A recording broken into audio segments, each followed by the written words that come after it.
Saya sen perlok ngai ku beli pi. Nap yang sobha syakani ka video ko jonga. Ti ha ka video ko bladap ala bi kai gitu ka exercise chungki shibri akti. Ti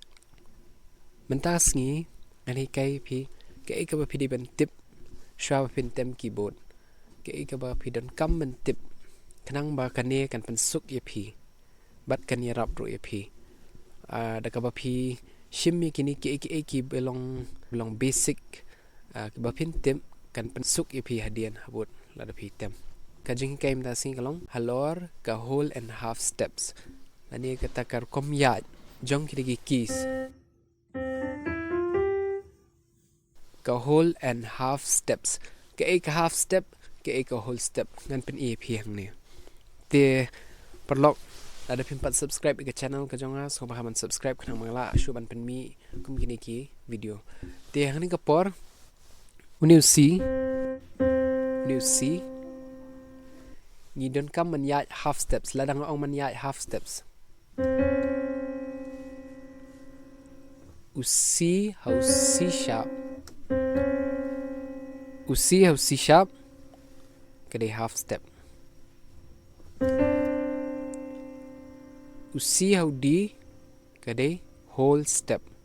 tingi la ban sngo thu menta ladang ayat now C how C sharp kalong how new notes bayang C sharp kamot kalong half step ladang ayat C how D new notes don happening new bayang C sharp kani ka whole step te kaju yang niru katudi ka half step E bu F ru kadi half step nama beli dan E ni pedeng P dan E ni pedeng B bu C ru dan E ni pedeng keladi ka half step te ngangit pila so thu perlok ye ketuka jing batai mentan ka bede halor ka half and whole step half step whole step half step whole step half step whole step te no E how F sharp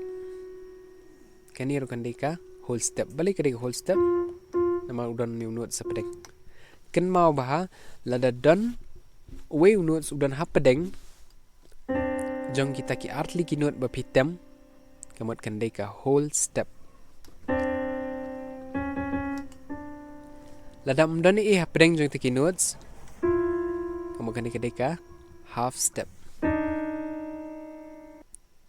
te perlok ngangit ba philai so thu itu ka whole and half step ngan sawan biang ba ka video ka be de hapo ka be de bat ka kumno ban snai ki chords ni kumno ban wat ki chords kublishibun